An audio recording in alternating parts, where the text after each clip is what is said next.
And joining us now from Washington, D.C., Jimmy LaSalvia. He is the co-founder of GOProud, which is a political action group representing gay conservatives.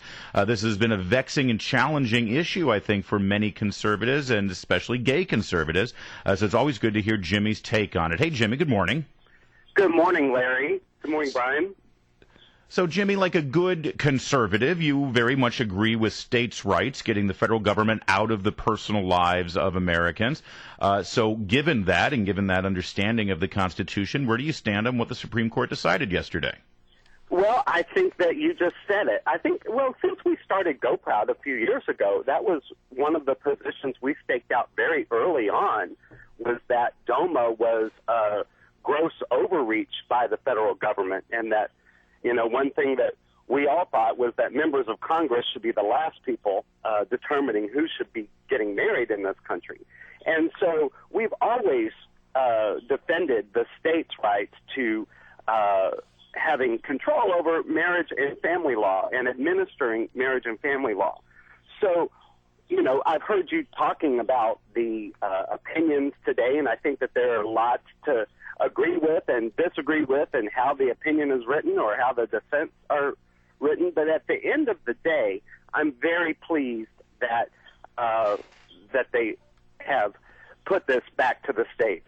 Well, let's focus on the states' rights aspect. And by the way, when we're done with Jimmy here, we do want to take your calls on this, 888-630-9625, 888-630-WMAL. And I think in this segment, the states' rights aspect is a great thing to focus on, because I know you're an advocate for the 10th Amendment and the states' rights. But, Jimmy, how do you have one state acknowledging same-sex marriage and another state finding it not to be the law of that state? Because in America, if you're married in one state, you're married in all 50 states. Right. Well, I think that that's a question that we're going to have to answer going forward. I don't think that the issue is totally settled.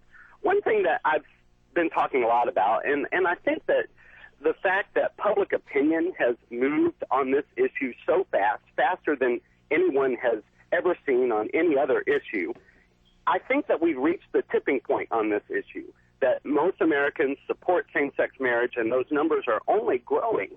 And when you reach the tipping point on any issue, I think the outcome's clear. I think we're going to have same-sex marriage legal in all the states at some point. And I think that the decision yesterday only made it a little more clear what that path will look like. I don't think it totally showed us the way on how we're going to get there. I think that it just sort of cleared some of the brush, and now we know that we'll be talking about this in state legislatures going forward.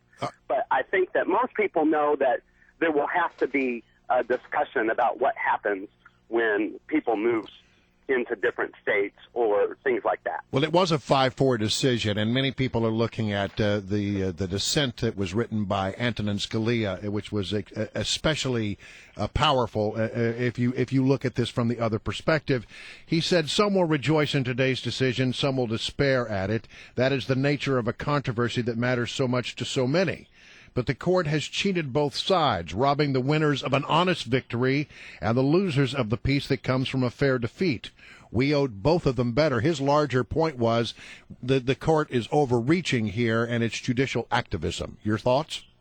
Well, I think that, like I said before, that there is a lot to agree with and disagree with in both the opinion and the dissent. But I think at the end of the day, this issue is decided by the people, and most people aren't judges. Most people just know what they think. They think that this decision should be decided in the states, and that marriage is good for people, and we should want everybody to get married, including gay people. So I think that reading dissents or reading opinions is interesting, and it's something that legal scholars look back on, and it's something that judges look back on, but most people aren't judges. So we're just going to take this, that now we're talking about this issue in the states and move forward, because the Supreme Jimmy, Court has the final decision on this. Jimmy LaSalvia is our guest. He's the co-founder of GOProud, an activist group representing gay conservatives. And I understand you saying it's time for the people to decide this and let each state decide. But the state of California did decide this. They passed Proposition 8. They passed it in 2008 at the same time that state overwhelmingly elected Barack Obama to the White House. And then when it came time for the challenge in a federal court, the governor of California just chose not to defend it, not to represent the law that had been passed by the people in his state. And that's why we saw the decision in Prop 8 yesterday. I mean, this really isn't a true reflection of the will of the people of the state of California, is it? Well, I think that, there are all kinds of technicalities with that ruling, and whether you can put something that has been determined a vote already to a vote of the people, or can determined a right already to a vote of the people. Can you do that? And there are lots of technicalities on that.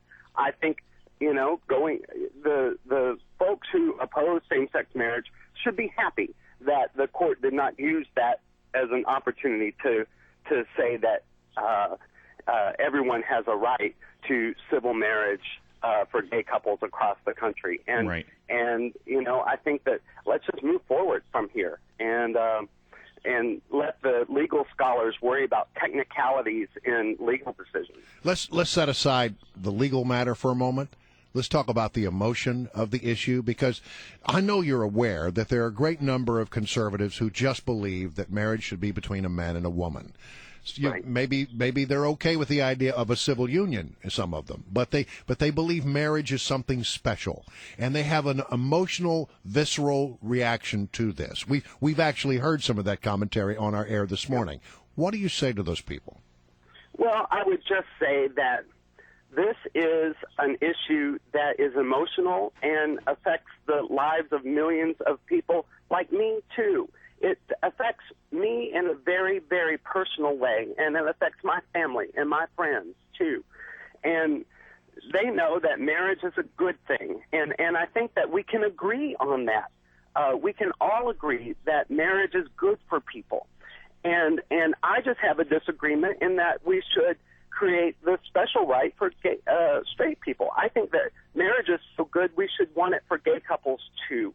And I hope that they would see my opinion on that and see that we agree that marriage is good for people and that it's good for people to settle down and be monogamous and get married. And, they may not agree to get married, but it's good for people to settle down and be monogamous. All right, Jimmy LaSalvia, we're going to have to leave it there. I do appreciate it. And I would also like to chime in there really quickly. Jimmy is also the first person to defend conservatives who do hold that position, that they think that marriage should be kept traditionally defined between men and women, because oftentimes someone who holds that position is called a bigot.